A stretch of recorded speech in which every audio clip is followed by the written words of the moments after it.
Maomao, an ordinary apothecary who maintains a careful manner and loves making medicine and other weird things, until she was unfortunately kidnapped and sold off to the Empire Court. But for Maomao it wasn't all bad considering she got somewhat of a salary and figured she would just finish her term and get it over with. However, when an emperor's son fell mysteriously ill, and Mao being the curious person she is chose to secretly solve the case, causing her story to begin. Maomao was busy tending the garden at home when her father asked her to deliver medicine to the verdigris house. Just as she was leaving, he warned her to be careful since kidnappings had become more common in their city, which, despite its beauty, was becoming more dangerous. She reassured him that she would be safe and set off. Maomao's city was a lively and bustling place in China, with many travelers and residents filling the streets. Among them was a woman named Nadia, known for her beauty, mingling with the crowd. Everyone seemed to be preparing for something important, especially the young women, who were hoping to earn good money. Meanwhile, Maomao was preoccupied with treating a wound she had gotten during one of her apothecary experiments. As she worked, a well-known figure in her household, a princess named Perrin, greeted her warmly.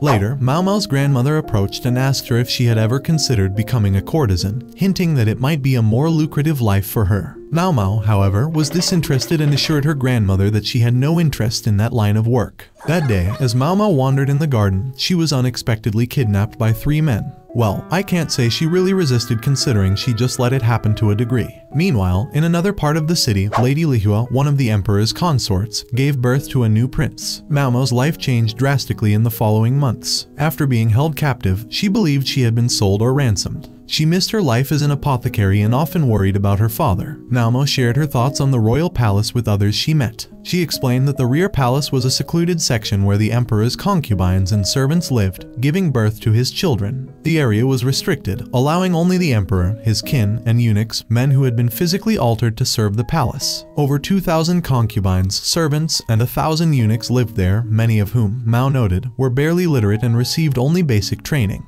Despite the palace's grandeur, Maomao preferred a simpler life outside, where she could work freely and eventually leave. One day, she noticed Lady Lihua looking ill, cradling her newborn son. 2 gentlemen, including Master Jin, observed her condition. They discussed how another child, belonging to a woman named Xiaoling, was also unwell. The physician was too busy, leaving Lady Lihua and her child without medical attention. As gossip about a palace curse spread, Maomao's friend Lan shared that the emperor's previous children had all died from illness, which fueled the belief in the curse. Lady Lihua was an important consort, yet there were whispers that the emperor favored another woman, Jiao. This hinted at a struggle for power and influence within the palace. Maomao couldn't ignore Lihua's worsening illness, even though she tried to avoid palace politics. Then, a confrontation occurred between Lihua and Jiao, which caught Maomao's attention. She questioned why the palace doctors hadn't been able to find a cure. Observing the situation closely, she thought she might know the source of the illness but wasn't sure how to communicate it to the consorts. Tragically, Lady Lihua's son passed away shortly afterward. A month later, Jin visited Jiao, who mentioned finding a note attached to a rhododendron plant. The note warned against letting babies near the plant as it contained a powder that could be poisonous. Jiao asked Jin to discover who had left the note, suspecting it could have been Maomao after encountering her during Lihua and Jiao's dispute. Soon after, Maomao was summoned to meet the matron of the serving women. Jin was present, and as the other girls giggled at his handsome looks, he dismissed them all, leaving only Maomao behind. She realized that he had singled her out because she was the only one who could read. Jin brought Maomao to Jiao's quarters, where she was thanked for saving Xiaoling's life with the warning note. Maomao tried to dismiss it, saying it was likely a misunderstanding. But Jin pulled out the note and pointed out that the fabric it was written on matched the material used for the serving girls' uniforms. Jin asked her why she had left the flower on the windowsill. Maomao explained that she used to work as an apothecary and knew the high-end powder courtesans used was poisonous. She explained that this same powder had likely caused the illnesses affecting Jiao, Lihua, and their children, stating that some people trade their life for beauty. As Maomao shared her knowledge, Jiao presented a specific powder the nurse had used on her child, confirming Maomao's suspicions. Jiao admitted she had tried warning Lihua about the note, but Lihua hadn't taken her seriously. She was grateful to Maomao and, in return, offered her a position as her lady-in-waiting, a position of higher status and trust. Maomao accepted the position but was secretly worried. She had always intended to keep a low profile, and being a lady-in-waiting to Jiao meant being more visible in the palace intrigues. But now, with her knowledge of medicine and her skills as an apothecary, she was more entangled in palace life than ever. A group of soldiers sent to a nearby village to combat rumored threats. As night falls, they set up camp and gather for a meal around a fire. But soon after eating, one by one, the soldiers start collapsing, realizing too late that their food has been poisoned. Amid cries of panic, they accuse the villagers of tampering with the food, suspecting them of siding with enemy forces. To punish the villagers, the soldiers capture and stab them, taking even the village leader into custody under suspicion of aiding their enemies. Back at the palace, a man named Gao Shun reports the poisoning incident to Jin. Gao Shun mentions the village leader's arrest and shares news about the tensions brewing between the two royal consorts, Jiao and Lady Lihua. Despite Lihua's larger staff of over 10 servants, Jiao is seen as the wiser and more cautious of the two, with only 4 loyal ladies in waiting. Jin decides to keep an eye on Maomao, a young apothecary who has recently entered Jiao's service. Though she has valuable medical knowledge, he worries she could misuse it. One day, as Maomao is heading to assist Jiao, she crosses paths with Jin. He offers to walk with her and, trying to gauge her loyalty, asks if she needs anything from him. Maomao politely declines, showing little interest. Jin, slightly intrigued, tries to charm her, brushing her hair gently. But Maomao remains unfazed, merely acknowledging his words to take good care of the queen before walking away. Jin, surprised by her indifference, realizes that his attempt at winning her over has failed. Nonetheless, he reminds her the next day to serve Jiao well. As Maomao settles into her role, she is introduced to the Jade Pavilion, where she meets Hong Yang, Jiao's head lady-in-waiting, as well as her fellow attendants Yinghua, Giyuan, and Ailan. They show Maomao around and explain that Jiao prefers a more intimate circle, relying on her ladies-in-waiting for assistance rather than a larger staff. Although Maomao offers to help, she is told that Jiao has a special task waiting for her. Maomao soon learns about her new responsibility. She's to test all food for poison before it reaches Jiao. Jin explains that the princess's meals have been tampered with in the past, leading to her son's tragic death. This precaution is now in place to ensure Jiao's safety. Excited by the task, Maomao eagerly starts tasting the food, unfazed by the risks because of her background as an apothecary. She reveals that she has experimented with various toxins, even surviving snake bites in her own lab. This experimentation has made her nearly immune to most poisons, making her well suited to this unusual duty. Jin and the others watch, baffled, as Maomao seems to enjoy the task, savoring each bite as if she's at a feast. She even suggests using silver plates, which would change color if exposed to poison. Hong Yang is impressed, remarking that Maomao should have revealed her expertise sooner, as it would have earned her a higher salary. Maomao, however, chose to keep her skills hidden, not wanting her captors to profit from her abilities. This job, however, means she'll finally be able to earn money for herself. After some time, Maomao begins to grow bored with poison testing, finding it routine. Jin brings her a batch of buns to check, but he doesn't seem interested in eating them himself, perhaps out of lingering suspicion. He then tells her about the soldiers' poisoning incident in the village, describing how the soldiers blamed the villagers. Curious, Maomao asks where the soldiers ate and what utensils they used. She proposes an unusual theory: the poison might have come from the firewood they used to cook, possibly tainted in some way. During their conversation, Jin suddenly asks Maomao if she can make an aphrodisiac, another special request. She accepts eagerly, thrilled by the challenge. The next day, she is led to a room where she can work on the recipe,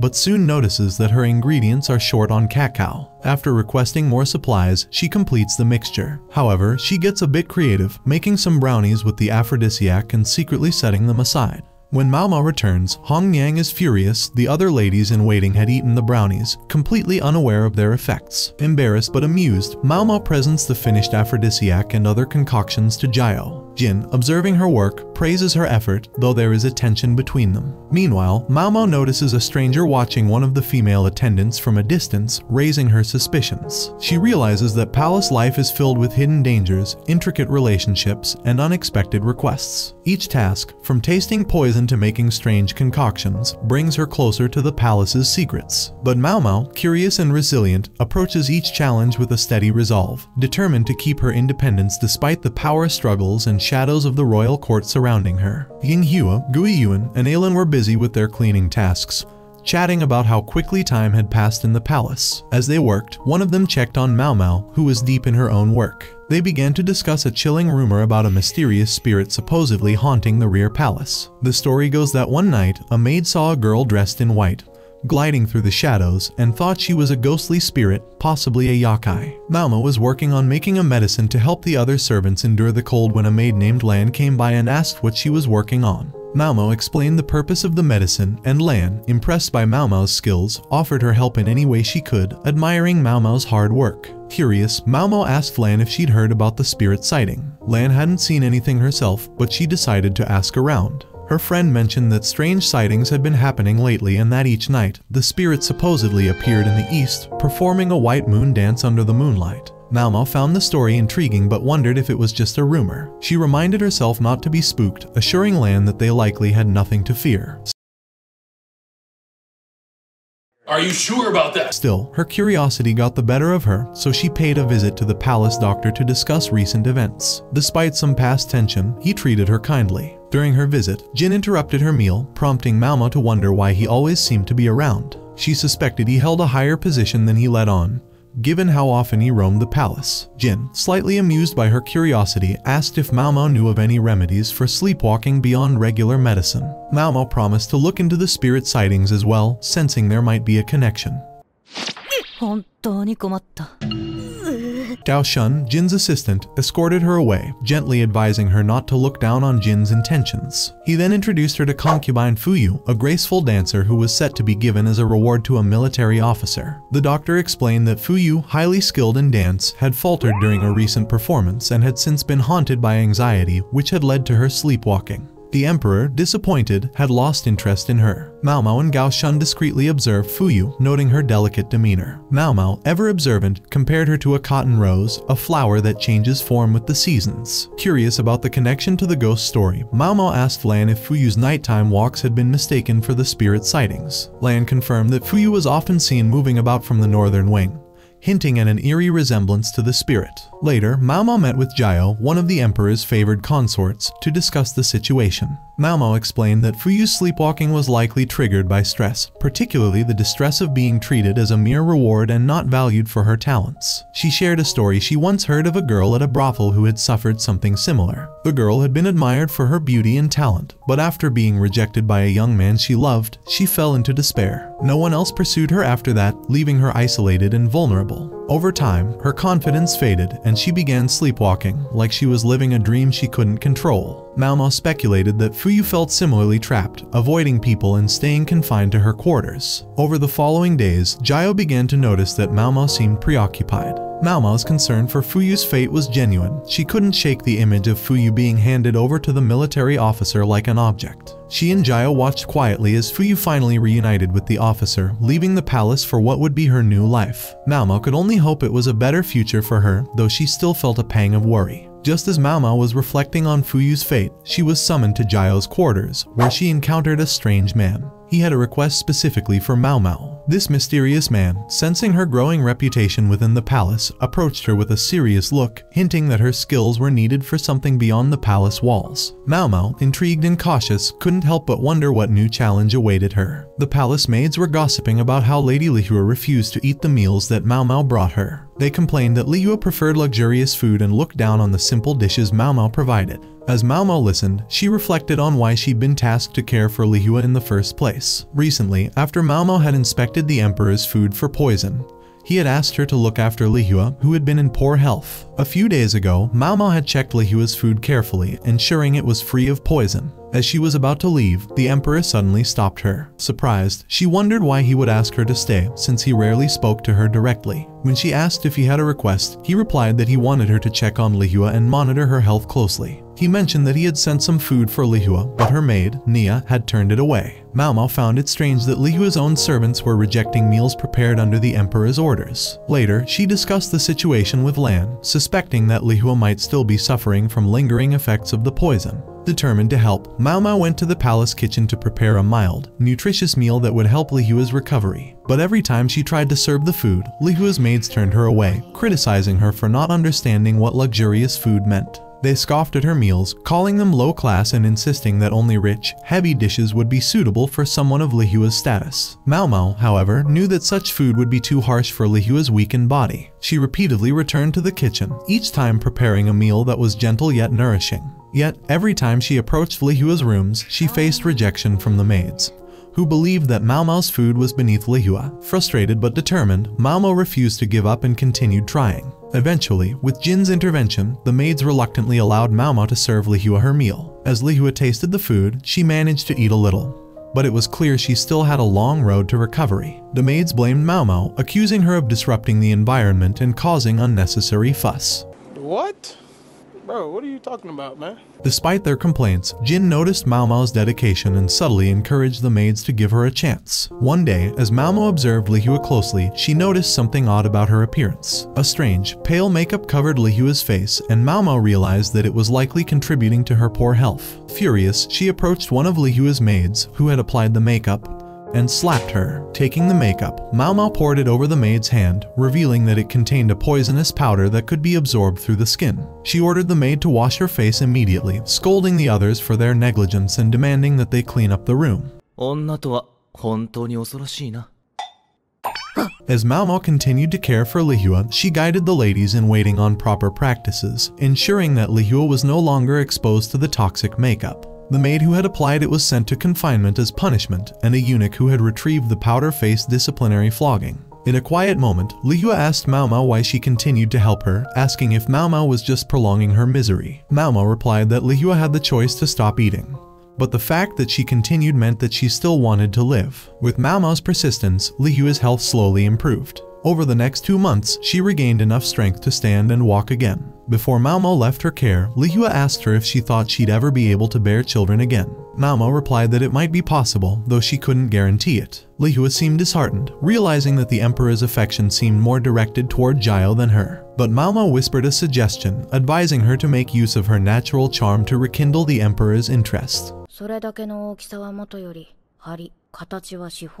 Lihua gave a small nod, seemingly understanding the subtle encouragement Maomao offered. As Maomao left Lihua's quarters, she overheard whispers of someone else in the palace who might be suffering from a curse. This piqued her curiosity, leaving her wondering about the secrets and strange ailments plaguing the royal court, and if there was yet another task awaiting her talents as an apothecary. A soldier cursed with a strange disease bursts into the courtyard, shouting in pain. His hands have become red and inflamed, a sight that fills him with fear. Unsure of how this happened, he searches for help. Nearby, Jin, a skilled swordsman, is practicing his moves with a friend named Basin. Afterward, he sits down with his assistant to check on her well-being, showing his caring side. Not far off, Maomao is busy gathering mushrooms in the forest. She's always loved foraging, and these mushrooms look particularly tasty. Feeling a sudden hunger, she gathers a few extra to cook later, hoping no one will catch her mid-harvest and question her. When she returns, she shares some delicious food her uncle sent with her friend Lan, who gratefully accepts the extra portions. Excited about her mushroom find, Maomao heads to the palace doctor to show him. He agrees they look fresh and suggests they cook them together. After a bit of preparation, they cook up a tasty dish, enjoying it together over laughter and conversation. But their peaceful meal is interrupted by the arrival of the cursed soldier. His hands, red and raw, tell a painful story. He tells the doctor that during his night shift of burning palace waste, an unusual, colorful flame flared up. When he looked down, his hands were covered in a red rash. Maomao examines the strange rash, intrigued. The doctor asks if she can make an ointment for the soldier, and she sets to work, thinking hard about the ingredients she'll need. As she prepares it, the soldier explains more about his night shifts and the strange incident that led to his condition. Maomao suspects the colorful flames could be linked to the dyes or chemicals used for palace fireworks and assures him that her ointment will help. At that moment, Jin arrives, and a servant hurries off to make him some tea. Jin asks Maomao to follow him to another room where medicinal tablets are stored. Together, they examine tablets that might help with the rash, each in various colors, wondering if these could hold some clues to what's causing the rashes around the palace. Afterward, he tasks Maomao with making some of the mushroom stew she shared with the doctor.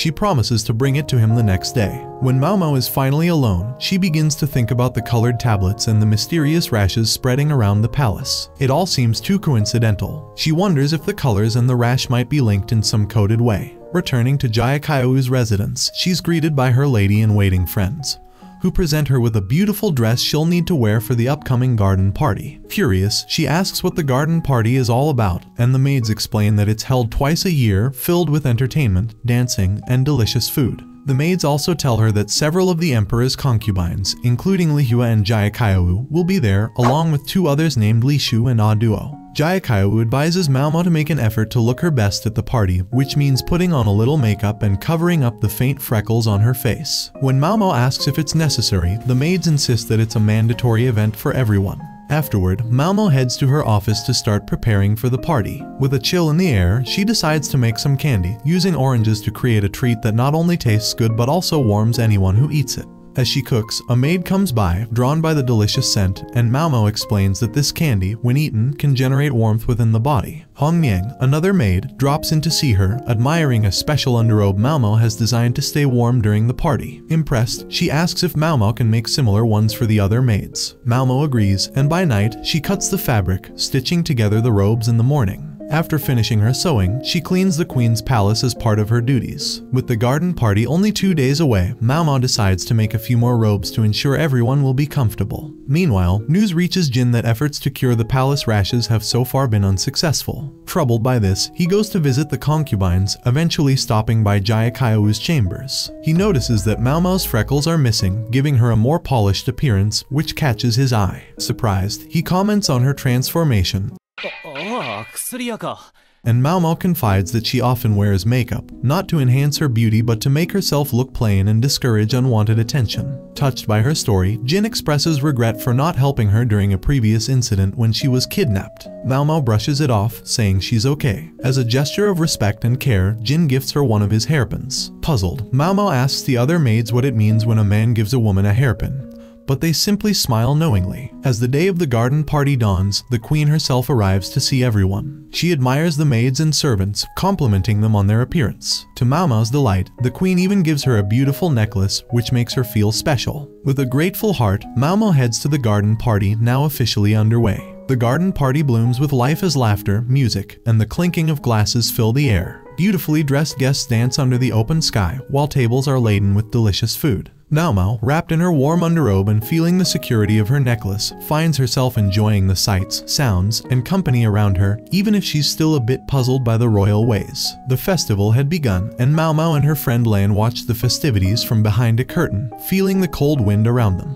Maomao was lucky to have a heating pad in her pocket, keeping her a bit warmer, but Lan shivered beside her. They peeked out to see performers dancing gracefully, capturing everyone's attention. The palace soldiers were also there, showing off their impressive combat skills. Among the guests were queens and their children, adding to the lively atmosphere. Lan pointed out the Empress Dowager to Maomao, whispering that she was the mother of both the emperor and his brother, though the brother was too ill to attend. As they continued watching, Maomao noticed two queens with their servants caught up in a heated argument. Curious, Maomao and Lan moved closer and found it was Jayakaou's ladies-in-waiting squabbling with Lihua's. Maomao, with her calm demeanor, intervened and quickly reminded one of Lihua's ladies of an incident they had shared in the past. The reminder worked, and the argument ended peacefully. Lan admired Maomao's patience, commenting on how she never seemed to get angry over small things. However, another dispute quickly caught Maomao's attention. This time, it was between the servants of two other concubines, Aduo and Lishu. Maomao learned that Aduo had served as a concubine for the longest time, while Lishu was a new, young addition. She also discovered that Lishu was Aduo's daughter-in-law, adding a new layer to the palace drama. Maomao couldn't help but think that Lishu looked surprisingly young, almost like a lost child wandering around the party. As the evening grew colder, some girls nearby started to shiver. Maomao offered them her heating pad, but they politely refused.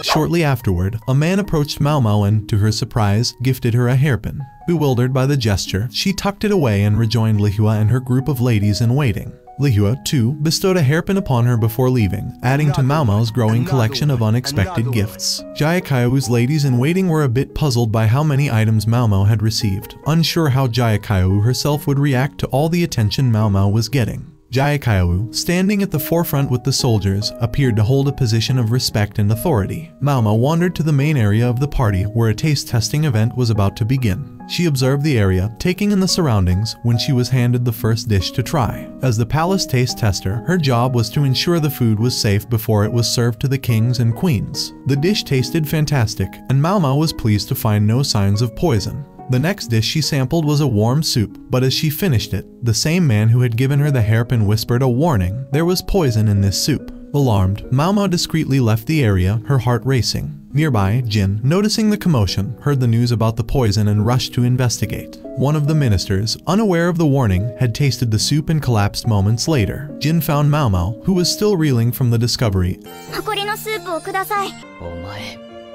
and quickly grabbed her hand, insisting they go to the infirmary. As they hurried along, Maomao's face turned pale, and she pulled funny expressions that made Jin suspect the poison might already be affecting her. He guided her firmly, explaining she'd need to take medicine to flush the poison from her system. Reluctantly, Maomao followed his instructions, taking the emetic and vomiting to rid her body of the poison. Once she felt better, she reassured Jin she was okay but couldn't help feeling a little frustrated. Part of her had wanted to see if she could withstand the poison. Jin informed her that the minister who drank the soup had done so to see if Maomao was telling the truth, only to collapse shortly after. Calmly, Maomao handed Jin a bag containing more emetic agents and suggested they give it to the minister to help him recover. Now fully recovered herself, Maomao asked Jin to bring Lishu to her so she could discuss the incident with the poisoned soup. When Lishu arrived, Maomao noticed small red bumps on her arm, which made her suspicious. She deduced that Lishu was allergic to the mackerel they had eaten earlier at the party. The discovery led Maomao to realize that Lishu's meal must have been swapped with Jayakayu's dish. Lishu, puzzled, asked Maomao how she had figured this out. Maomao explained that she had observed Lishu's discomfort throughout the party, noticing her hesitation to eat the food. She also questioned why Lishu's taster had allowed her to eat something that didn't agree with her. In the palace, each queen and concubine had their own designated taster to ensure their meals were safe, so Maomao was curious why Lishu's taster hadn't done their job properly. Lishu's maid seemed tense and hesitant, and Maomao sensed she was hiding something. When questioned, the maid admitted she knew Lishu disliked mackerel, though she didn't expect it to cause an allergic reaction. Maomao advised the maid to use a specific tablet to relieve her stress, gently reminding her to be more careful in the future. Afterward, Jin placed his hand on Maomao's shoulder, a gesture of reassurance, but Maomao brushed it off, saying she had always been a bit delicate. Jin removed his hand, looking slightly embarrassed. She then said she would be leaving, only for Jin to ask why she had been suspicious of Lishu's taster from the start. Maomao replied that she could tell from observing the maid's behavior that something wasn't right. Leaving the party behind, Maomao sighed, feeling worn out from the day's events. Jin and his fellow officers were left contemplating whether this incident was connected to the strange colored tablets and the mysterious rashes that had appeared on the hands of palace workers recently. Maomao lay in bed, lost in thoughts of her father, wondering how he was doing. She had been granted a rare day off after the long night spent helping those affected by the poisoned food at the garden party. She'd been up all night ensuring everyone was treated, so her exhaustion was understandable. But as the morning turned to noon, Maomao pushed herself to get up. She wasn't one to spend a whole day resting, it made her restless. Determined to stay busy, Maomao found the queen and asked if she could help with anything, explaining that sitting idle didn't suit her. The queen mentioned that Jayakayu had been looking for her that morning and seemed to have some work involving planting seeds. Maomao's curiosity was piqued. Why would Jayakayu want to plant something? She wondered if it was an attempt to impress one of the maids. Intrigued, Maomao made her way to Jayakayu, asking if she could use the parlor. Jayakayu agreed, and Hong Yang, one of the attendants, escorted her to the area. Maomao was soon presented with a silver cup containing the same type of soup that had been sabotaged during the garden party. She inspected it carefully, noting that the silver hadn't changed color, a typical sign of poison. Still cautious, she asked Jin, who'd brought the cup, how he'd handled it. Jin assured her he had only touched it with a spoon and then sealed it in a bag. Maomao decided to investigate further, creating a powder that could reveal fingerprints. She sprinkled it over the bowl, revealing that 4 different people had touched it. Thinking aloud, she figured the first person might be the cook, the second the server, the third the official taster, and finally, the fourth, the unknown person who might have added poison. Maomao believed this mysterious 4th person must be an outsider, not someone from the palace, who had deliberately tampered with the dish. Digging deeper, Maomao suspected that Lishu's taste tester had switched the dishes to harass her without realizing one of them was poisoned. She believed this resentment came from the strained relationship between Li Shu, who was once the previous emperor's concubine, and her ladies-in-waiting. Now that Li Shu was set to marry her late husband's son, Maomao thought her maids might see her actions as inappropriate, fueling their grudge. Gao Shun, who listened to Maomao's theory, was skeptical about a lady-in-waiting having the nerve to bully a high-ranking concubine. But Maomao reminded him it was only a theory. She also revealed she'd protected Li Shu's taste tester because she understood the pressures faced by palace servants. Taking this information, Gao Shun went to inform Jin, who was also feeling the weight of exhaustion from recent events. Jin suspected an insider involvement but was frustrated, still unable to solve the mystery of the boy's infected hands and the source of the strange cloth. The next morning, Maomao talked with Lan, who brought up the topic of hairpins and their significance in the palace. Lan explained that receiving a hairpin allowed a woman to leave the rear palace, provided she had an escort. To Maomao's surprise, this meant she could request to leave the palace too. The idea of visiting her family sparked excitement within her. Word soon reached Haku that Maomao wanted to meet with him. Wondering what Maomao might ask, he approached her with caution. When they met, Maomao handed him a hairpin and asked if he could escort her on a visit home. Though reluctant at first, Haku eventually agreed after Maomao sweetened the offer by inviting him to a flower viewing event with 3 distinguished princesses, Mei Mei, Joka, and Perrin.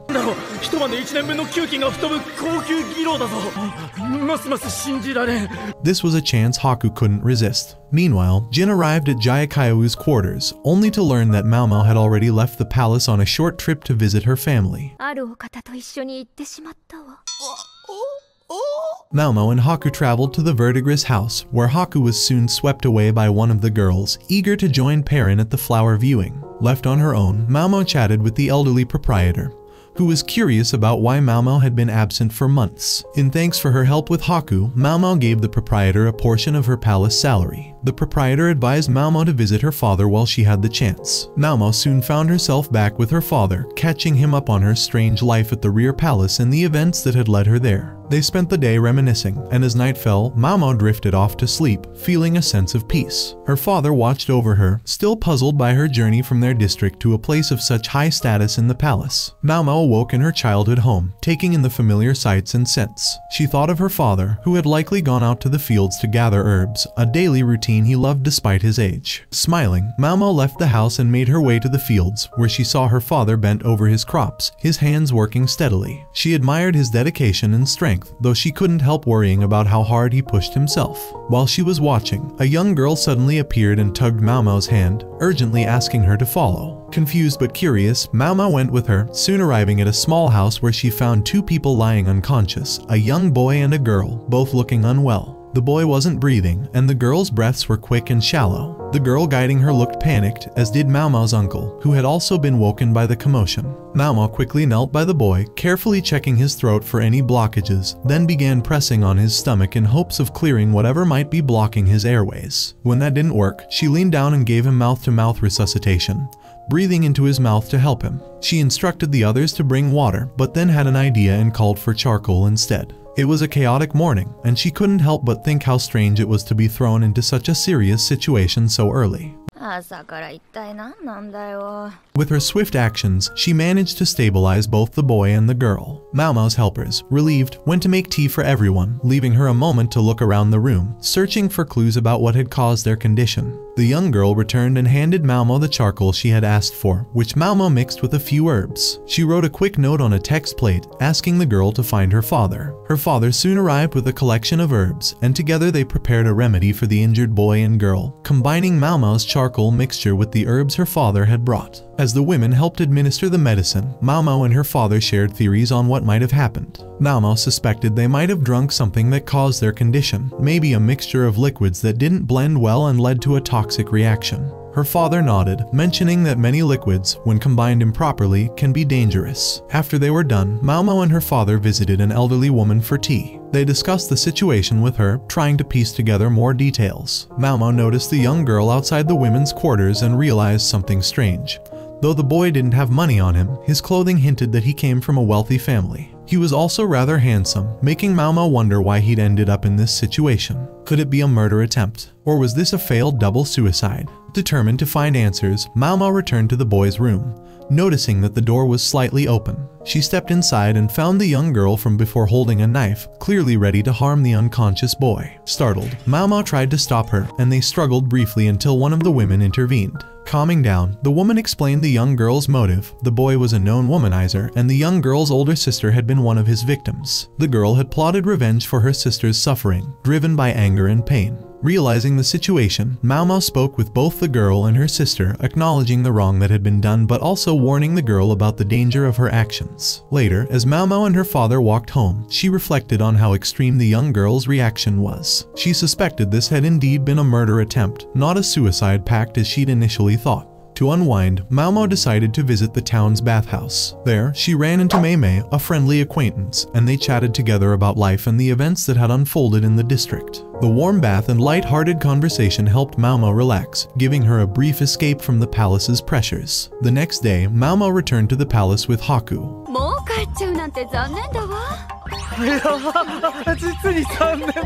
Upon arrival, she noticed Jin looking annoyed.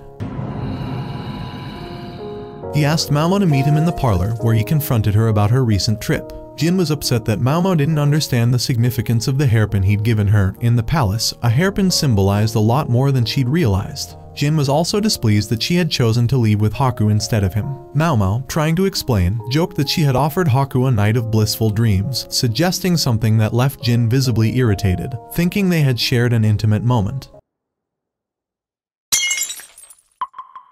Annoyed, Maomao left the room, only for Hong Yang to appear and playfully bonk her on the head for stirring up trouble. Jayakayu, overhearing the whole exchange, couldn't contain her laughter, amused by the situation and Jin's reaction. Back in her quarters, Maomao pondered the mysteries of the palace and her father's world, realizing how different her life was becoming. As she prepared for the day, she smiled, thinking about all the little intrigues she'd encountered. Despite the chaos, she felt a sense of purpose growing within her and knew there was much more to discover in the palace's ever-turning web of secrets. Inside the palace, festivities were still underway, and the soldiers were enjoying themselves with food and drink. One soldier, Kunin, had been drinking heavily and ordering more, which caught the attention of those around him. People whispered about how much he'd changed, becoming more reckless with his drinking habits. Some even remarked that his taste seemed to have shifted lately. Meanwhile, Jin, who was seated nearby, appeared oddly playful, almost like a child clinging to his favorite toy. Gao Shun, seated next to him, couldn't help but find his behavior strange. "Don't forget you're here to work," Gao Shun reminded him, though Jin seemed lost in his thoughts. As they exchanged words, the queen passed by, laughing, and joked with Jin about his mood. Their lighthearted moment was interrupted when a man burst into Jin's quarters, breathlessly delivering the news that something terrible had happened to Kunin. Jin, Gao Shun, and Maomao rushed to where Kunin was lying still. Kunin, a robust older soldier who had served the palace for years, was found unresponsive, his face pale. The news shocked them all. Maomao, examining his body, noted that his breathing had stopped, and she pondered what might have caused it. She couldn't believe he'd simply died from drinking too much. After all, Kunin was known for his ability to handle his liquor. Later, in a private room, they discussed what had happened. Maomao suggested that excessive drinking might have damaged Kunin's organs, though she admitted it was hard to believe he'd die from that alone. Witnesses at the party claimed he'd been drinking heavily, but Kunin was no stranger to large quantities of alcohol. He could handle his drink like a warrior, able to down an entire jar without issue, so it seemed strange that it would kill him now. The next morning, Jin and Gao Shun informed Jayakayu and Maomao of Kunin's death. Though Maomao wasn't deeply saddened, she explained the potential risks of alcohol overconsumption, suspecting there was more to the story. Jin, however, wasn't convinced that Kunin's death was an accident. He believed someone might have been involved and handed Maomao a sample of the alcohol Kunin had been drinking. Maomao took a sip to test for poison. She didn't detect anything lethal, but she noticed the drink tasted strangely sweet, yet somehow salty as well. Something was off. Jin, observing her, noted that Kunin had always enjoyed both sweet and spicy flavors. But this drink seemed different. They moved to Jin's quarters to dig further into the mystery. Gao Shun provided Maomao with a report, and Jin showed her the broken bottle from which Kunin had been drinking. Maomao examined the bottle closely, licking a trace of the liquid and finally piecing together the truth. The drink contained an excessive amount of salt. She explained that while Kunin likely hadn't noticed the high salt content, it was the overload that had affected him fatally. Jin questioned how Kunin hadn't tasted the saltiness, but Maomao suggested he might have lost his sensitivity to salt due to immense stress or poor diet. possibly linked to the grief over losing family members. Maomao concluded that someone had indeed tampered with Kunan's drink, adding the extra salt. However, she emphasized that finding the culprit wasn't her responsibility. As Gao Shun left the room, Maomao noticed Jin wearing a talisman, a sign of mourning. Jin revealed that Kunan had been an important person in his life. As a token of gratitude for her help, he presented Maomao with a small gourd of alcohol, which led to an amusing conversation about the palace's growing expenses. Their conversation was interrupted by a frantic message about a woman found drowned. The palace doctor and Maomao were informed, but Maomao chose not to touch the body, explaining that her apothecary master had always instructed her to avoid handling the dead, lest she start thinking of humans as potential medicinal ingredients. She joked that if she wasn't careful, she'd start grave robbing next. Later, in Jin's quarters, the group gathered to discuss the drowning incident. Maomao wasn't sure if the woman's death was suicide or murder. As she walked back, her thoughts wandered, reflecting on the idea of fate and death. Passing a garden plant, she thought about all the unusual cases she'd been involved with lately. Out of the blue, she asked Jin if she'd be able to withstand poison if she ever had to consume it for duty. Jin looked at her, puzzled by the strange question, and Maomao left without explaining further. Maomao later learned rumors were circulating about the drowning victim, who had reportedly left a suicide note, leading officials to classify her death as a suicide and close the case. However, Maomao couldn't shake her doubts. She'd also heard that the drowned maid had attended the garden party where poison had been involved, and something didn't sit right. Back in Jin's quarters, Gao Shun delivered another piece of news. They'd identified the person responsible for the mysterious case involving burned hands and strange colored wood tablets. It was Ming, the head lady in waiting at the Garnet Pavilion and servant to Lady Ah Duo. Jin sat back, pondering the puzzle in front of him. One incident after another seemed to link back to someone with a hidden agenda, and he knew he'd need Maomao's sharp insights to unravel what lay beneath the palace's gilded surface. Maomao and her friend Lan were discussing the recent death of Lady Ah Duo's servant, which many thought was a suicide. Lan shared a rumor she'd heard. Lady Ah Duo might soon be replaced by a younger concubine. Maomao suspected Ah Duo's position was at risk because she couldn't produce children, a crucial expectation in the rear palace. She wondered if Lady Lihua might also face a similar fate if she failed to have a baby. After sharing some leftovers from a recent tea party with Lan, Maomao returned to the Jade Pavilion, only to find that they were holding another tea party, this time with Lady Lishu in attendance. Curious, she observed everyone's behavior, particularly the attitudes of Lishu's servants,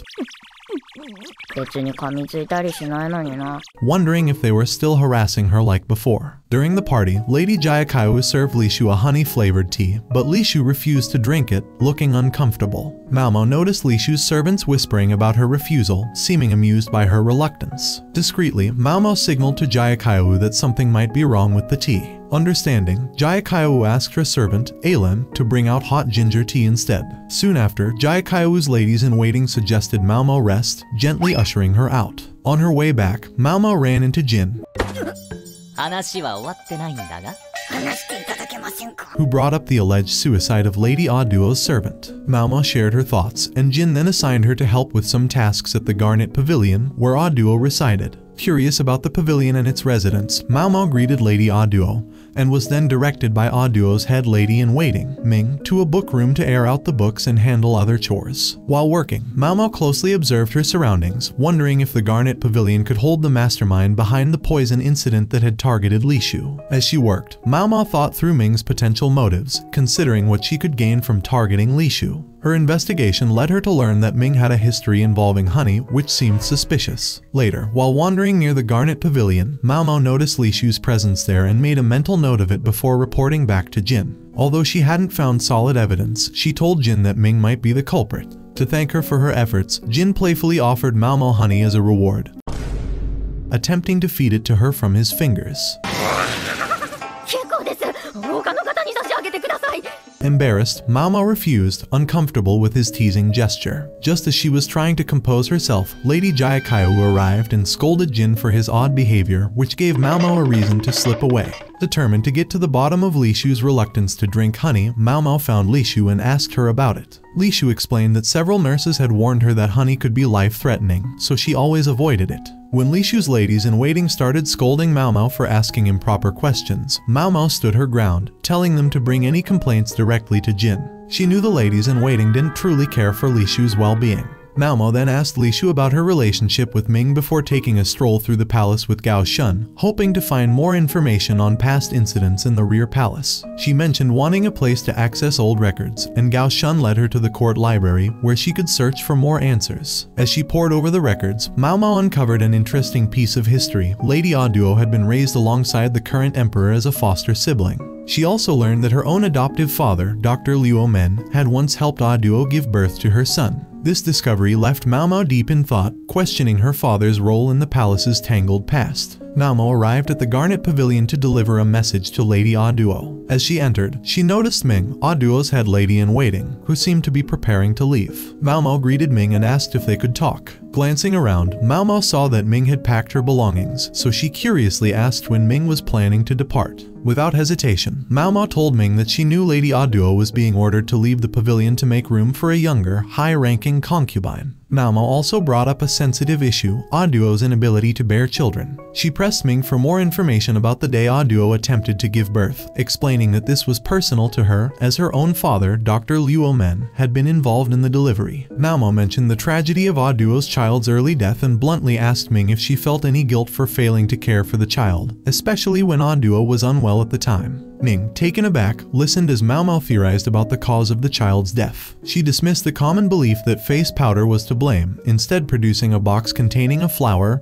and syrup. Maomao explained that certain flowers and syrups contain harmful substances that can be dangerous for children if ingested. Due to the mishaps during Aduo's difficult labor, Maomao continued, her father, Dr. Liu Men, had been banished from the rear palace. Maomao then dropped a bombshell. She knew that someone had informed Ming about the poisonous flower early on, yet Ming had covered it up to avoid Aduo discovering the truth. Maomao suspected that Ming was trying to hide her role in the child's tragic fate. Maomao also revealed that it was Li Shu who had initially informed Ming about the honey and poison risks. Li Shu and Aduo had shared a close bond, and when Li Shu confided in Ming about her own childhood issues with honey, Ming harshly dismissed her, forcing her away from the pavilion. Later, when Li Shu became a concubine herself, Ming feared her past mistakes might be exposed. To keep the secret hidden, Ming poisoned Li Shu's soup at the garden party. Ming listened in silence as Maomao presented her findings. She admitted she idolized Aduo deeply and had been devastated by her role in the child's death. Knowing she couldn't hide the truth any longer, Ming accepted Maomao's ultimatum. The following day, Maomao went to Jin's quarters to report the outcome of her investigation into Aduo and Ming. As night fell, Maomao climbed up to the wall surrounding the rear palace,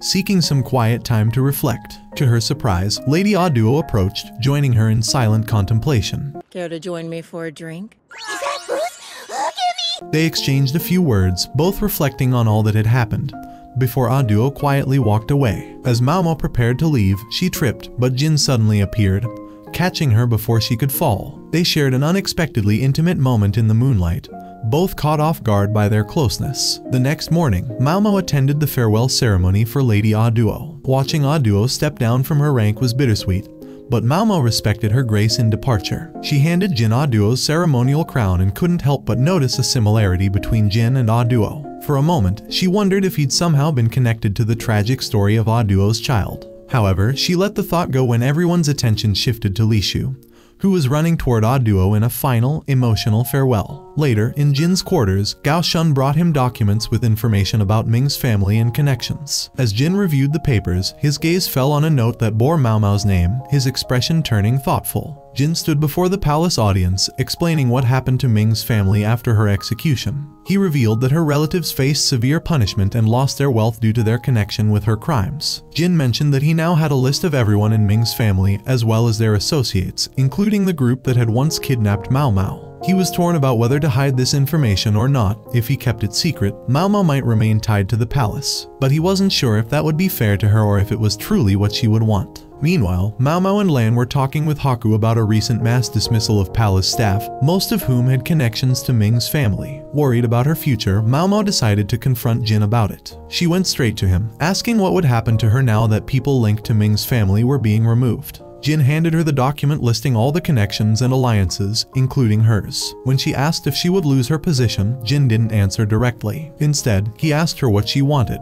Maomao admitted that she liked her life at the Jade Pavilion and didn't want to lose it, but she also didn't want to seem desperate to keep her job. So she said she'd do whatever he advised, hoping he would let her stay. However, despite her efforts, Maomao ultimately lost her position and had to leave the palace, returning to the pleasure district. 交渉失敗。Maomao解雇。 Gao Shun noticed Jin's frustration over her departure and realized that Jin hadn't forced her to stay because he wanted her to have a choice. Back in the district, Maomao was welcomed warmly by one of the 3 princesses of the verdigris house. The princesses planned to take her to a nobility banquet, and Maomao noted that the money she'd saved from her time at the palace allowed her to avoid being sold into servitude. すぐに客を取ってくれてもいいんだよ。 At the banquet, the 3 princesses performed gracefully for the nobles, while Maomao moved about, assisting them. Among the guests, she noticed a familiar face, Jin, who looked unexpectedly gloomy. When she approached, he asked her why she had fled the palace and why she was now dressed like a courtesan. Maomao explained that she was merely working to make a living and didn't take on personal clients. Jin, visibly relieved, asked if he could buy her. Maomao laughed at the idea, teasing that he was the one who'd forced her to leave in the first place. Jin then questioned why she'd wanted to leave her palace life behind. Maomao responded with a smirk, telling him that her only regret was not being able to experiment with poisons in her work, a fact that made Jin chuckle. He found her obsession with poisons amusing and called it a ridiculous desire. Their playful exchange drew some curious glances from the nearby guests, intrigued by the chemistry between them. Afterward, the 3 princesses couldn't resist asking Maomao about her relationship with Jin, but she brushed it off, claiming he was just an acquaintance from the palace. Later, back at the verdigris house, Maomao helped Grams, the elderly caretaker, with some tasks. Grams asked Maomao to look in on a patient, recognizing her skills from her time at the palace. That evening, as Maomao bathed in the house's warm bath, she found herself reflecting on her life in the rear palace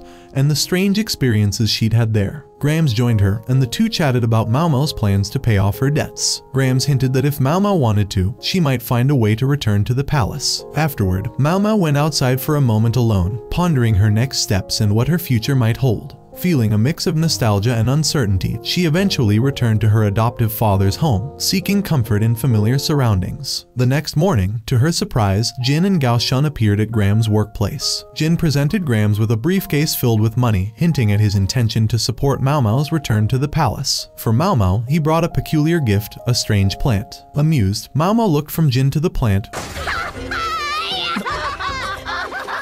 realizing he was making a rather grand gesture. Jin's intention was clear, he wanted her back, and he would go to great lengths to make sure Maomao knew her worth, whether in the palace or outside it. Jin attends a meeting with the Emperor, where he reflects on his role and skills. He's determined to serve the Emperor until he finds a chance to carve his own path. Meanwhile, Mei helps Maomao prepare for work by doing her makeup. Perrin and Joka join them, and they ask Maomao if she can bring more customers to her new job. Maomao leaves the verdigris house and heads back to her father Liuomen's home, reflecting on the twists her life has taken. When Maomao arrives, she confides in Liuomen about her uncertainty regarding what to bring to the rear palace. Liuomen advises her to leave behind her mortar, pestle, and notebook to avoid appearing suspicious, but suggests she might have a chance to bring them later. That night, as Maomao sleeps beside her father, she continues to reflect on her journey. The next morning, Mei and the others say their goodbyes, and Maomao sets off in a carriage. On the way, she blames Jin for all the attention she's receiving. They arrive at Jin's home, but Maomao is upset to learn she'll be working there instead of the rear palace.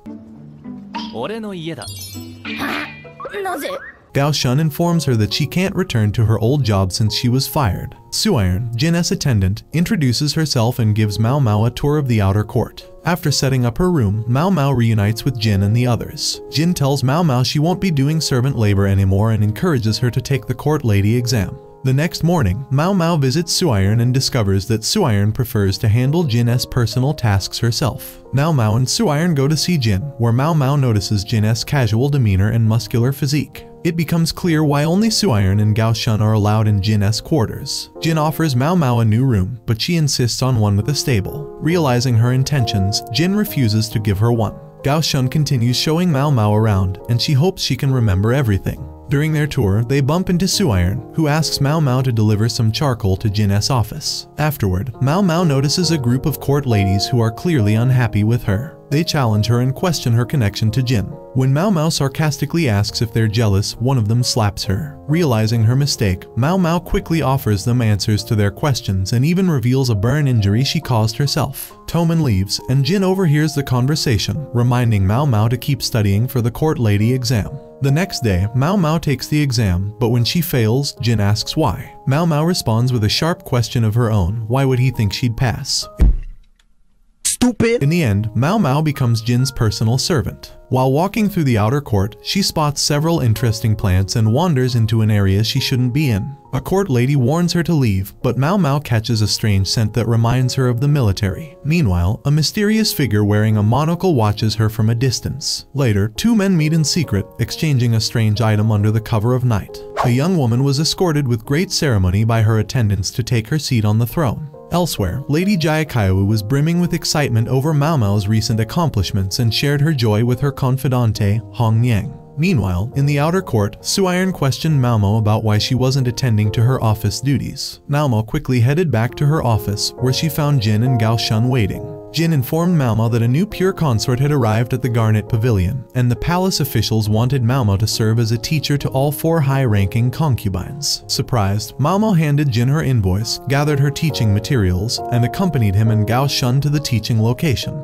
As they walked, many young ladies gazed admiringly at Jin, flocking around them. Jin gently reminded them that only the high-ranked concubines were permitted to enter the pavilion. Maomao playfully used his words to distract him from noticing the true nature of her teaching equipment. Arriving at the event, Maomao spotted Jayakawa, Lishu, and Aduo along with their attendants, and she offered some kind words to the loyal ladies in waiting who had accompanied them. The new concubine, Lady Lulan, also caught Maomao's attention with her regal yet aloof demeanor. Maomao began her lesson, presenting each concubine with their materials. While Lihua and Jayakawa showed enthusiasm for her teachings, Lishu seemed startled by the lessons, and Lulan appeared uninterested. During her teaching, Maomao noticed Jin eavesdropping behind the door. Amused, Jin asked her what she was teaching, but Maomao only teased him, suggesting he should ask the emperor if he wanted to know. Later that night, Maomao heard guards patrolling the area. Although tempted to investigate, she decided against it, mindful of Suiron's possible disapproval. We shift to the guard's perspective, where a monocle-wearing man named Lakan observed the aftermath of a burned building. When asked if he'd discovered anything, he replied that he hadn't found anything of significance. Briefly, we glimpse an object he had exchanged with someone in an earlier encounter, adding a touch of intrigue to his investigation. The following day, Maomao was tidying Jin's office and noticed him working diligently. Gao Shun entered and presented her with a warm coat, explaining that it was a gift from Jin. Grateful, Maomao strolled through the palace gardens, admiring the plants, when she spotted Haku speaking with another gentleman. She greeted him, noting that Haku seemed especially motivated these days, likely due to his blossoming feelings for Perrin, one of the celebrated sisters of the Verdigris house. Maomao informed Haku of her new teaching role, and he mentioned his ongoing investigation of the burned structure nearby. Ever curious, Maomao decided to explore the area, despite Haku's mild annoyance. As she examined the ruins, she reflected on the palace's turbulent and peaceful moments throughout its history. To her surprise, Maomao found a strange item that Lakan had exchanged with the other gentleman earlier, a unique smoking pipe. She immediately made connections with other clues in the area, forming a theory about what had caused the fire. Eager to test her idea, she headed to a nearby warehouse, with Haku reluctantly trailing behind. Inside, she requested to use a few items she found, and with the help of one of Haku's friends, she began constructing a small device outside. She warned Haku to keep his distance since her experiment would result in an explosion. Ignoring her, Haku stayed close by and ended up with minor burns when the device ignited. Maomao quickly explained to him what had likely caused the warehouse to explode and advised him to inform the warehouse workers to prevent future incidents. Back in her quarters, Maomao carefully examined the smoking pipe. She found it strange that a simple warehouse woman would possess such a rare item and decided to clean it thoroughly to investigate further. Later, the scene shifts to a lively dining house where a wealthy-looking man sat in the corner, sulking over some unknown trouble. His mood cast a shadow, but his presence hinted at another layer of mystery in Maomao's already complex world. A group of men were gathered, gossiping about Haku's ongoing investigation into a burned warehouse. Their whispers caught the attention of Lakan, who overheard them and stepped in, asking for any useful information they might have. Meanwhile, Gao Shun visited Maomao and handed her a scroll detailing an unusual case involving pufferfish. He explained that a former colleague, Lakan, had informed him of a recent incident where a bureaucrat had eaten a raw pufferfish dish and fallen into a coma. The twist, Gao Shun continued, was that the cook insisted he hadn't used pufferfish in the the dish at all, only a different type of fish. Curiously, both the bureaucrat and another man with a similar experience were known for their love of exotic foods, especially pufferfish. Suspicious, Maomao asked Gao Shun if he could dig up more information on these cases so she could investigate. Before she could dive deeper, Jin entered the room, interrupting her train of thought. Annoyed but intrigued, she decided to leave without discussing it, leaving Jin a bit disappointed. The following day, Gao Shun brought her the cook's notebook, which detailed every meal the bureaucrat had received. As she pored over the notes, Jin interrupted again, so Maomao decided to let him in on her investigation. While Jin was pampered by Suiron, Maomao discussed the timeline of the incident with Gao Shun, noting that it had happened a week prior. She deduced that the cook probably used winter vegetables in the dish and, with Gao Shun's help, learned that seaweed had also been included, a favorite of the bureaucrat. With these clues, Maomao asked to visit the cook's kitchen. Before heading there, Maomao met Basin, who joined her as they made their way to the bureaucrat's mansion. Once in the kitchen, Basin warned her to follow his lead. Just as Maomao began her inspection, a man arrived and questioned their presence. Basin managed to convince him to let them proceed, and they learned from a servant that the man was the bureaucrat's younger brother. In the kitchen, Maomao discovered a pot filled with seaweed, which the servant assured her was not poisonous and was a favorite dish of his master. The younger brother eventually asked them to leave, and as they departed, Basin wondered why Maomao had backed down so easily. Maomao revealed that she hadn't given up. She had swiped a sample of the seaweed to investigate further. She suspected it had been imported from the south but needed to confirm its origin. Later, Maomao gathered with Jin and others to discuss her findings. She presented 2 dishes of seaweed for comparison, and Basin confirmed that one was indeed the southern-grown seaweed the bureaucrat loved but noted it wasn't typically harvested in winter. Maomao speculated that a merchant, aware of the bureaucrat's fondness for seaweed, had used this knowledge to profit, bringing a salted seaweed dish to him without warning of its risks. Maomao suggested they consider who might have advised the merchant to bring this specific type of seaweed, especially if someone intended harm. The following day, Gao Shun revealed that the bureaucrat's younger brother was indeed behind the pufferfish incident. He had learned of the seaweed's potential toxicity and deliberately served it, hoping to harm his brother. In her quarters, Maomao was disappointed she hadn't been able to sample the toxic seaweed herself, but her mood brightened when she remembered a thoughtful gift Jin had given her at the Verdigris house. Her sudden cheerfulness startled Jin, who accidentally banged his head against the wall. Suiron tended to his wound as he vented his frustrations about a high-ranking military official who had been a family friend for years. Maomao advised him to let go of these matters and focus on the present. While sweeping her quarters later, Maomao had a sudden sense that something ominous was on the horizon. Meanwhile, Lakan arrived in Jin's office. The two had a tense conversation, with Jin accusing Lakan of holding a grudge because he'd chosen Maomao as his assistant. Lakan, however, revealed he had once been connected to a courtesan from the Verdigris house and regretted never pursuing her. Alluding to past regrets, Lakan hinted at dark intentions he'd once harbored but left them unexplained. He then asked Jin if Maomao could help solve a new mystery surrounding a secret technique a former metalworker colleague had developed. Jin considered the proposal, but first, he wanted more details before allowing Maomao to take part. Outside, Maomao noted that it was raining unusually heavily, making her wonder if it was a sign of more turbulence to come. Jin called Maomao to his office to inform her about the unusual case involving a secret technique crafted by a late metalworker. Lakan had specifically requested her help, intrigued by the mysterious clues the metalworker had left for his 3 sons. Jin explained that after their father's death, the sons had each received a gift from him, along with a cryptic message mentioning a tea party. He handed Maomao a document containing their address and details about the case. Maomao noted that Basin would accompany her, and soon they were on their way. Upon arrival, the youngest brother greeted them and led them into the workshop, where the 2 older brothers waited. Maomao began investigating the space, taking in the various objects scattered around. As she examined the items, she quickly identified the eldest brother based on subtle details in his manner and appearance. Among the items in the workshop, Maomao noticed a strange mark on the surface of one particular object, sparking her curiosity. Just as she leaned in to inspect it, the eldest brother questioned her abilities, doubting whether she could truly solve their mystery. Basin defended her, stating that they'd need more specific information if they were to make progress. The brothers shared the basics they already knew and showed Maomao and Basin the gifts their father had left each of them. But tension simmered as they discussed the items, especially between the 2 older brothers and their youngest sibling.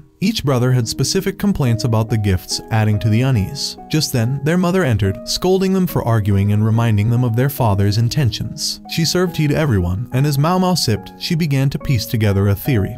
her attention drawn to the sunlight streaming in and the second brother's chest, which had a mysterious keyhole. Curious, Maomao examined the keyhole closely, suspecting something might be stuck inside. She asked the second brother about its history, listening carefully to his responses. Pondering all she'd observed, Maomao suddenly thought about the youngest brother's fishbowl, recalling if it had ever been placed on the marked shelf in the workshop. The youngest brother confirmed it had indeed been there, used in the past to hold their pet goldfish. Maomao asked for some water, filled the fishbowl, and positioned it so that the rose engraving faced her. When sunlight hit the glass, it refracted, casting a focused beam onto the chest's keyhole. Seeing the effect, Maomao instructed the second brother to use his key on the drawer. Although hesitant, he followed her suggestion, unlocking the drawer, where they found a small box containing another key. Maomao quickly pieced together the puzzle, explaining how their father had hidden the keys and left clues that required them to work together to solve. She used the second key to unlock the remaining drawers, revealing several minerals and metals, which had been essential to their father's craft. The youngest brother nodded, understanding his father's intentions, but his older siblings seemed confused. They couldn't see the purpose behind their father's scheme. Before Maomao and Basin left, the youngest brother stopped his siblings, explaining that their father had wanted them to cooperate, not compete. The older brothers scoffed at the idea, assuming their father had always preferred the youngest. Patiently, the youngest son shared words their father had spoken about each of them, showing that he had loved and valued them all equally. As they were leaving, Maomao advised the youngest brother to visit Liu Men, her father, if he ever felt unwell, suggesting he might benefit from his expertise. Back at Jin's office, Lakan and Jin discussed the brothers and their family dynamics. Lakan shared some insights into the brothers' future plans and hinted at his personal interest in seeing the family's outcome. Intrigued, Jin then pressed Lakan for more details about his story involving a courtesan he'd once admired, but Lakan brushed him off, suggesting he look elsewhere for answers. Later, Jin and Maomao met up, exchanging a warm greeting. In a moment of spontaneity, Jin surprised her by asking if she'd do his makeup. Jin approached Maomao with an unusual request. He wanted her to apply makeup on him. Curious, he asked how she created her fake freckles, so Maomao shared a few tips. Jin then asked her to make him look like a completely different person, someone ordinary and far removed from the palace's elegance. Maomao promised she could whip up the needed mixture overnight, and Haku saw her working late to prepare it. The next morning, Maomao arrived at Jin's quarters, where she found him being pampered by Suiron. As she entered, she noticed Jin's expensive fragrance filling the air. Its rich scent made it impossible for him to blend in with commoners. Maomao remarked that she could tell a noble from an ordinary person just by their smell, and instructed Gao Shun to fetch Jin some unwashed clothes. Brother, Gao Shun soon returned with a smelly set of garments, and Maomao asked Jin to change into them. Sniff, sniff, sniff. It could be a lot worse, but this will suffice. Jin complied, revealing his muscular build, which Maomao noted as she prepared her disguise plan. She asked Suiron and Gao Shun to help alter Jin's appearance to make him look bulkier, even a bit slovenly. Out of mischief, she applied feminine makeup on him.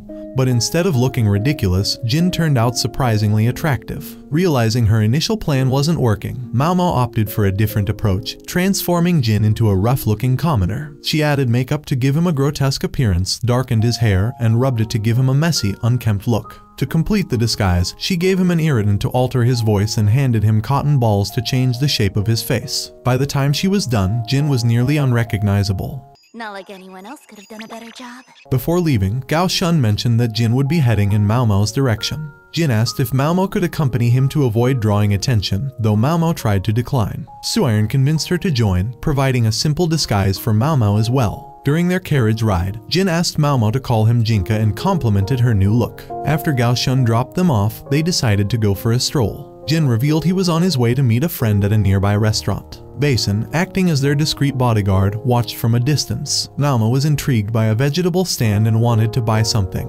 But Jin reminded her that fashionable women didn't usually shop for groceries in the market. As they walked, Maomao thought about her father, Liu Men. Jin noticed her silence and urged her to talk. They stopped at a food stall, and Maomao bought 2 chicken skewers. As they enjoyed their snack, the scene shifted briefly to Gao Shun, who had just found Suiron applying persimmon tannin to a suitcase. They exchanged words about toys and possessions, with Suiron slyly implying that Maomao was Jin's current favorite toy. Gao Shun remarked that Jin didn't usually stay attached to one thing for long. Back with Jin and Maomao, it became apparent that Maomao was rushing their outing, clearly eager to part ways. Jin sensed this, feeling like she wanted to be rid of him. In an attempt to hold her interest, he brought up palace life, arguing that it was far better than life in the pleasure district. Maomao admitted that palace life was good, but she couldn't help worrying about her adoptive father's health. Jin was surprised, as he'd assumed Maomao cared only about medicine and poisons. Maomao explained that her adoptive father, Luo Men, was an expert apothecary and that he had studied abroad. Jin then asked if Luo Men was a eunuch, which Maomao confirmed, mentioning that he had received his title from the former emperor's mother. As they approached the inn and restaurant where Jin planned to meet his friend, Maomao realized why Jin had wanted a disguise in the first place. Once inside, Jin asked Maomao about the clients of the verdigris house, but she explained that confidentiality prevented her from giving detailed answers. Undeterred, Jin pressed her on how a courtesan's value could be lowered.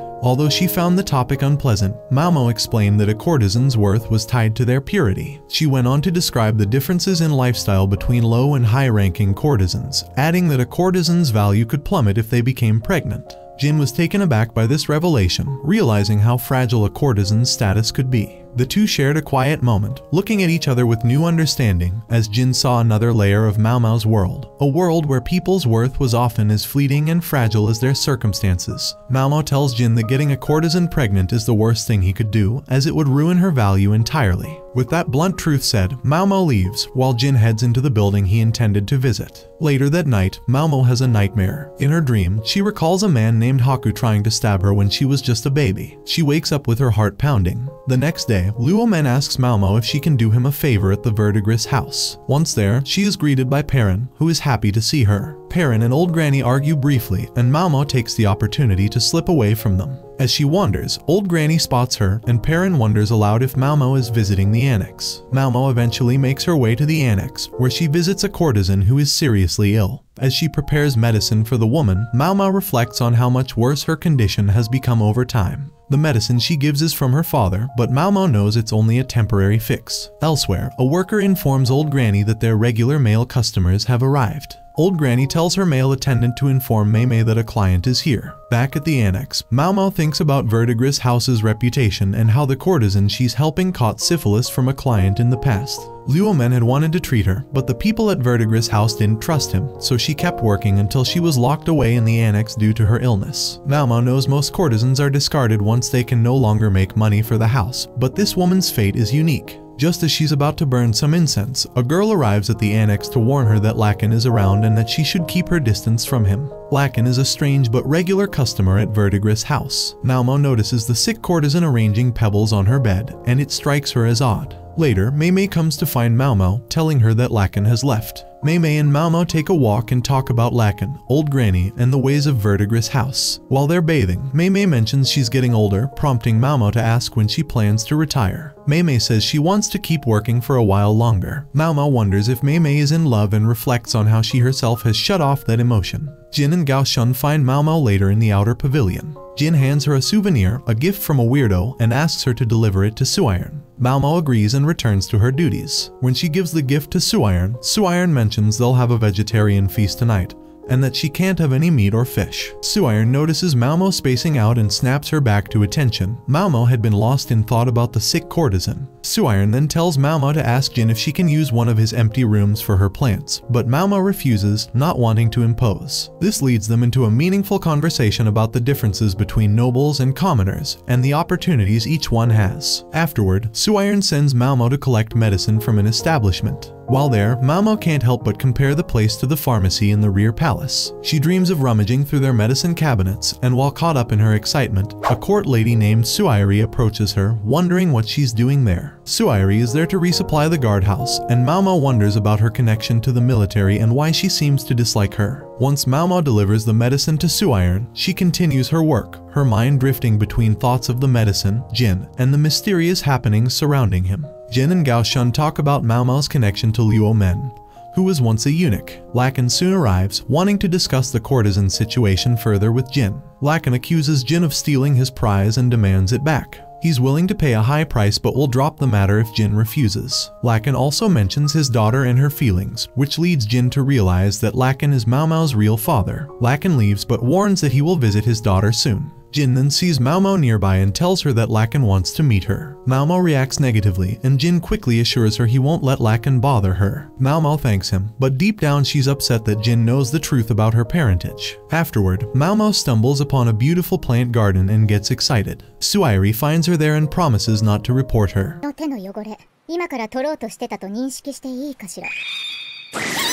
The two talk about the garden and Suairi's plans for it. Suairi jokes about planting something to make medicine that could resurrect people, which Maomao confronts her about, but Suairi brushes it off as a joke. They discuss Maomao's skills as an apothecary and Suairi's hopes for the garden's future. Gao Shun was going over the upcoming schedule with Jin, but Jin was distracted. He couldn't stop thinking about Maomao's reaction when she found out about Lakan. Gao Shun noticed and told Jin not to let that matter get in the way of his work. Meanwhile, Maomao was working when Haku showed up. He pulled her aside, wanting to talk without anyone overhearing. He explained that there had been a theft in a warehouse near the one that had burned down. Someone had stolen ceremonial tools, and Maomao questioned why they weren't better guarded. Haku sighed, explaining that there weren't any competent managers right now. The last one had died last year, and the current manager was sick with food poisoning. Maomao's ears perked up. It reminded her of an old case. She asked about the previous manager, and Haku mentioned that he had a sweet tooth, referring to Master Kunin. Haku then pulled out a smoking pipe, saying it had once belonged to someone who had gotten it from a court lady. The story went that the man had helped the court lady leave the castle, but her identity was a mystery since she had kept her face hidden.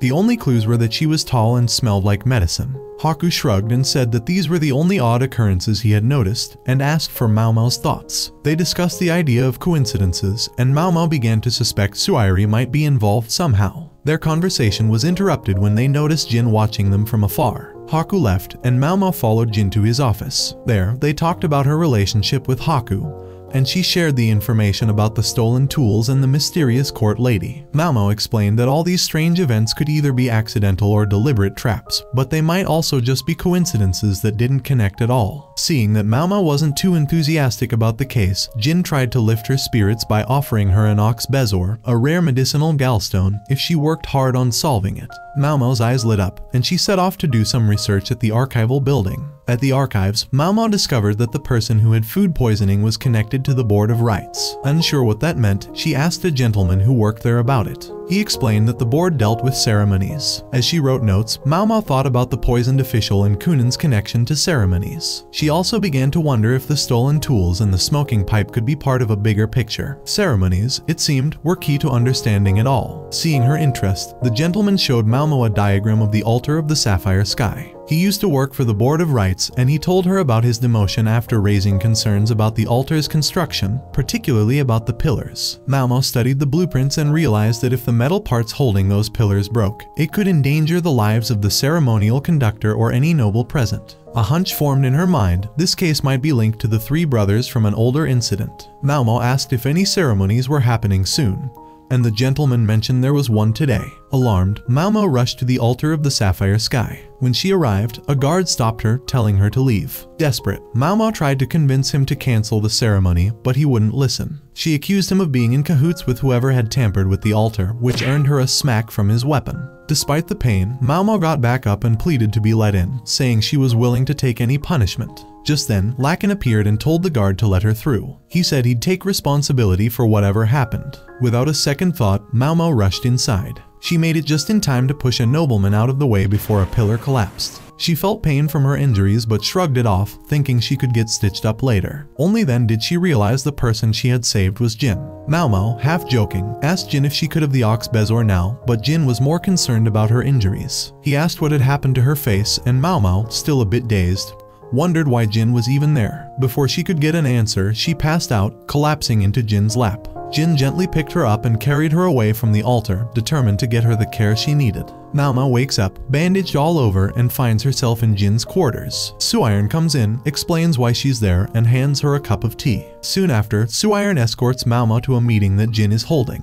Gao Shun and Basin are also in the room. Jin asks Maomao why she attended the ceremony and how she knew the pillar would fall. Maomao explains that someone intended to harm a noble there, connecting it to other incidents she had investigated. She also brings up the ceremonial item theft and talks about the metalsmith's possible involvement. She believes the metalsmith didn't understand the true purpose behind the request but knew a secret technique to create the special metal used for the pillars. Jin and Maomao briefly discuss what might happen to the metalsmith. Maomao then wonders why Jin was at the ceremony and imagines what might have happened if the plan had succeeded. She also briefly thinks about Suire's involvement. Later, Suiren tells Maomao that Haku wants to speak with her. Haku informs Maomao that an investigation found Suire's involvement, and that she died from consuming poison, confirmed by an autopsy. He says that no one else was involved, but Maomao refuses to believe Suire acted alone. She returns to work with Suiren, contemplating whether Suire would have really done this by herself. That night, Maomao heads to Jin's room and asks him to take her to the morgue. She wants to talk to the physician who performed Suire's autopsy. When they get to the morgue, Maomao questions the physician about whether the poison contained thornapple, which is known for its anesthetic properties. The physician is unsure but doesn't rule it out. Maomao then uses a tool to pry open Suire's coffin, revealing that the body inside is not Suire's. The physician is stunned, insisting that he saw Suire's body. Maomao suspects that the physician was tricked and didn't investigate the poison thoroughly. Jin asks why Suire's body would be swapped, and Maomao explains that Suire may have used a rare medication that can induce a death-like state.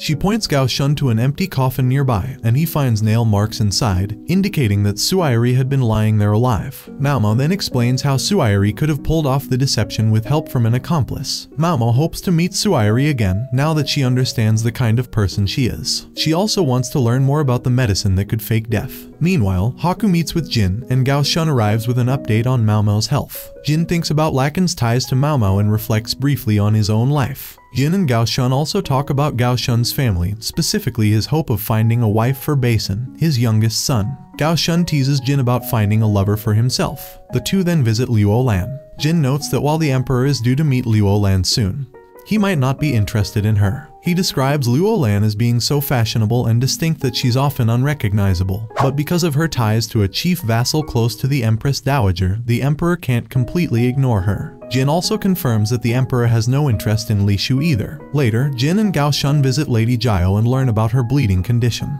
Jin leaves afterward and informs Maomao to head to the rear palace. Maomao is excited about the opportunity and suspects that Jiao might be pregnant. Once at the rear palace, Maomao takes on food tasting duties for Jiao but finds that her return has been relatively uneventful. After observing her more closely, Maomao realizes that Jiao may not be pregnant after all. Maomao leaves the palace, still pondering. Meanwhile, Haku visits the Verdigris house, where he overhears two girls talking. He learns that someone has bought out one of the Verdigris house's 3 princesses, leading to new questions. Maomao decides to visit Gen, also known as the Quack Doctor. She convinces him to let her help tidy up his messy pharmacy.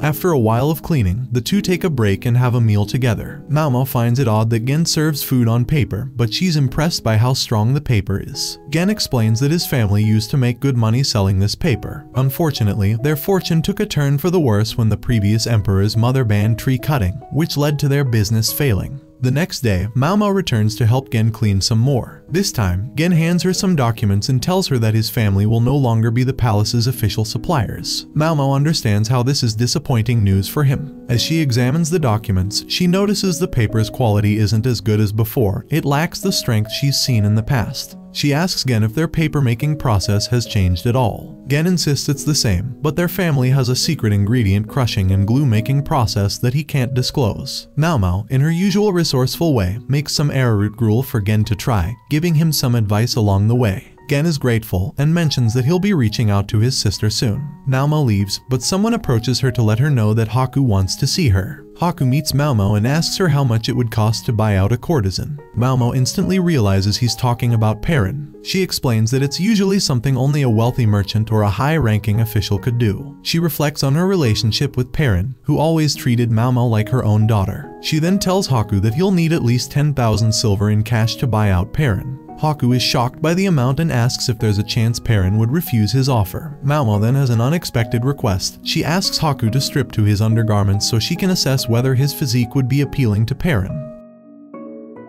Just as Haku is about to take off his last layer of clothing, Jin walks in, utterly baffled by the scene. He demands to know what's going on. Maomao nonchalantly tells Jin that she was just getting a good look at Haku.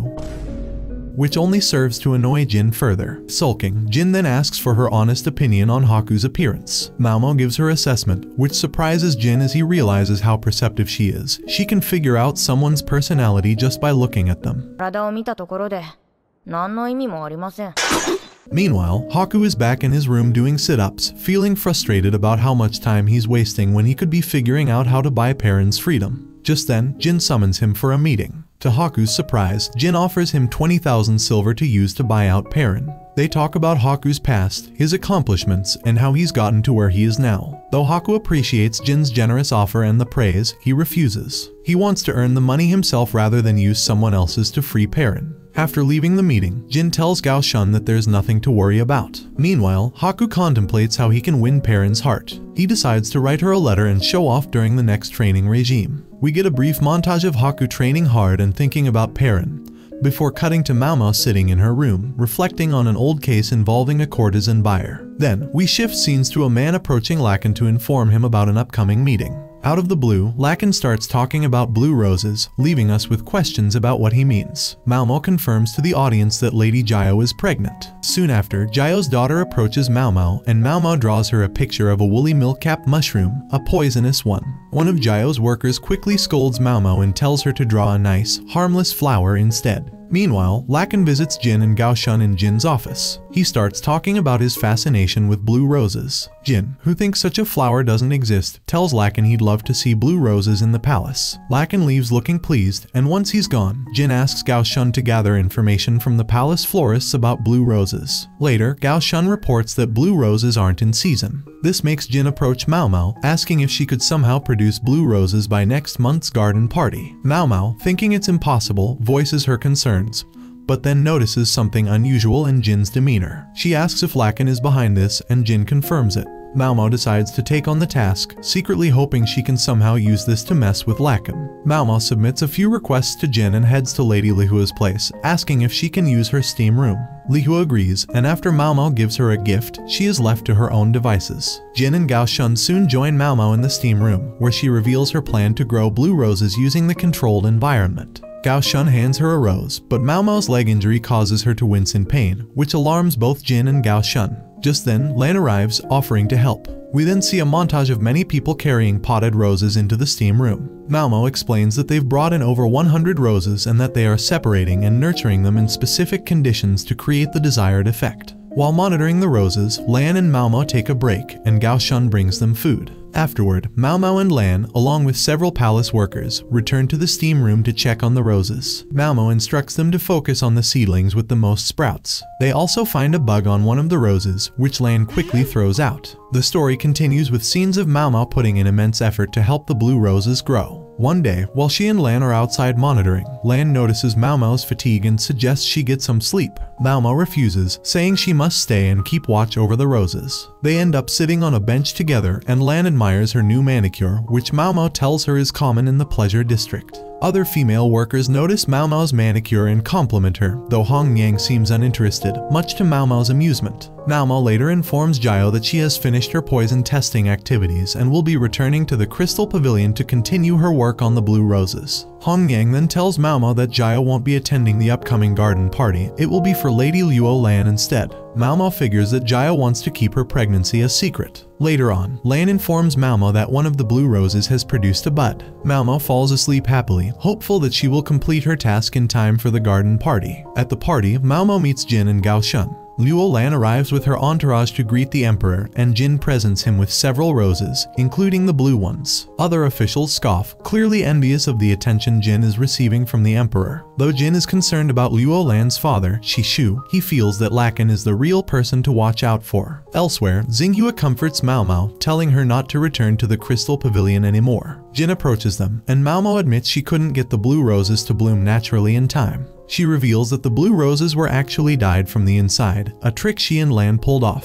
She had informed the emperor about the trick before the garden party. After talking about her manicure with Jin, Maomao asks Gao Shun if he brought the items she requested. Gao Shun hands it to her and Maomao knows her plan is in motion. She hopes to catch Lakan by surprise. Later, we see Haku talking to Lakan, who reveals that he sees people as game pieces. Lakan notices several women with manicures as he strolls through the palace. Suddenly, Maomao confronts him, with Jin and Gao Shun standing by her side. The chapter ends with Maomao giving Lakan a cold, blank stare. Maomao asks Lakan if he'd like to play a few games with her. She sets the rules. Whoever wins 3 games first will be the victor. They also decide on their rewards. If Lakan wins, he wants Maomao to leave the palace and live with him. Maomao agrees, but only after her current contract ends. If Maomao wins, Lakan must buy out one of the elderly courtesans from the verdigris house. Maomao then ups the stakes by pouring a deadly poison into several cups of water. After each match, the winner chooses a cup and the loser must drink from it. The second rule, whoever abandons the game loses. They start playing, and Lakan wins the first round.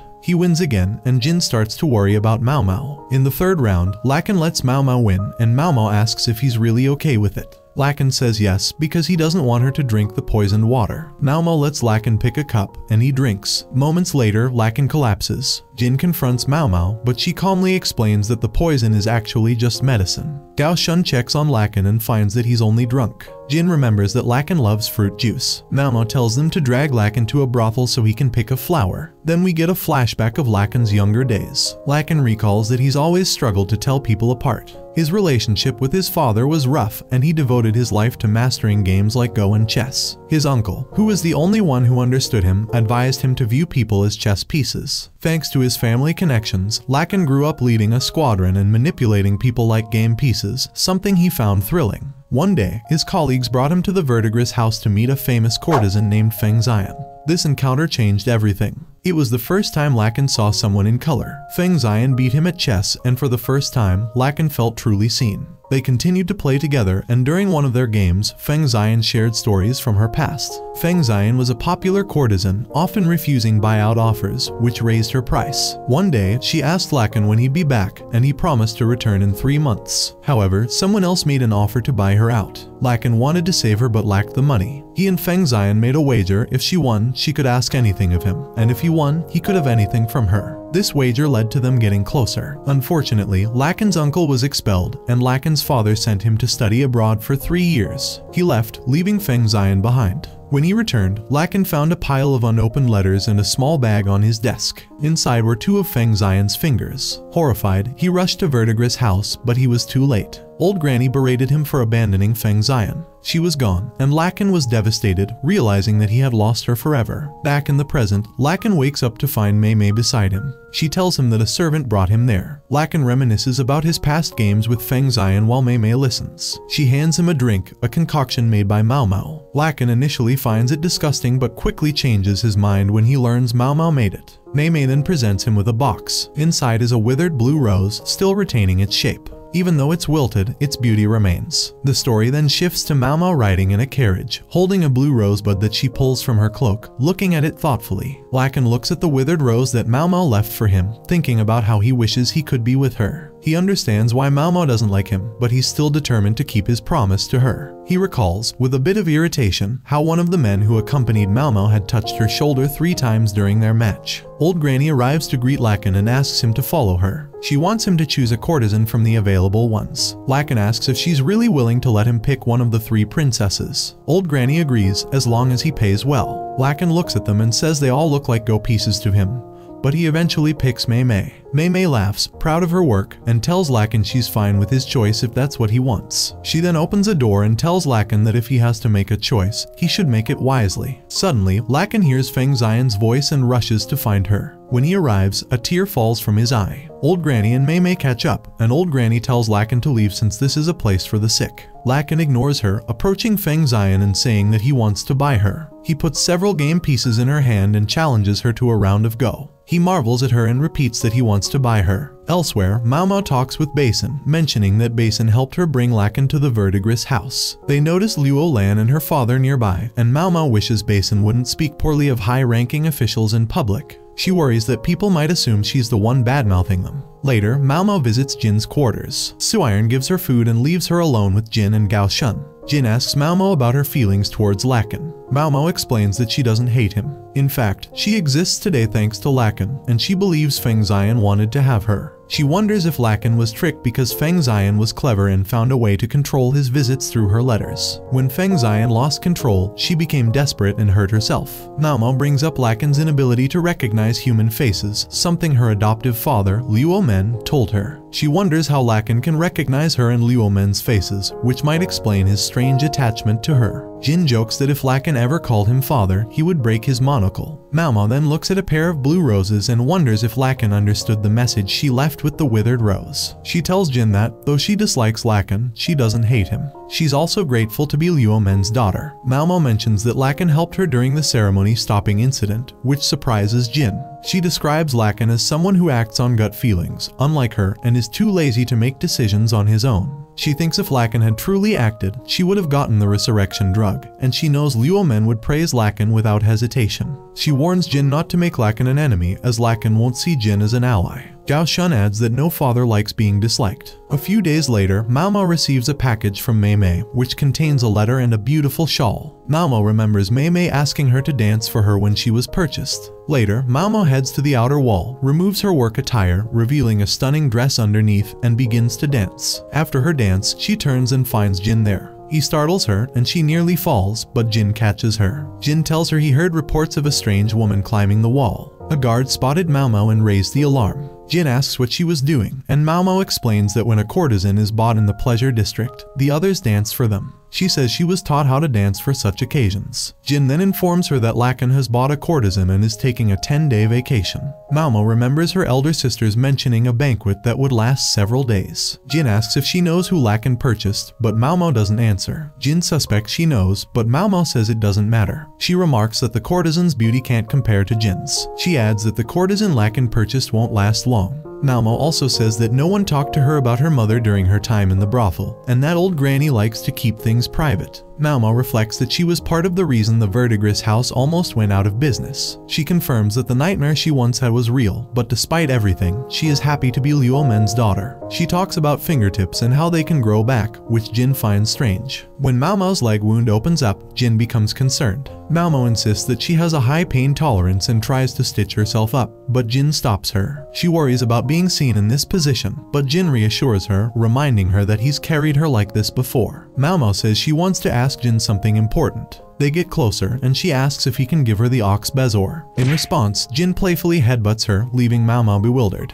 They walk off together. The next day, Maomao is at the Jade Pavilion, admiring Jin's gift. Someone informs her that Jin has arrived and wants to speak with her. He tells her he has a mission for her, and Maomao finds it intriguing. The story ends with a glimpse of the sky, and the narrator hinting at Maomao's ongoing adventures and what may come next. That concludes the anime recap. Thankfully, Season 2 is right around the corner, so if you'd like me to continue once it finishes, let me know down below and I'm out.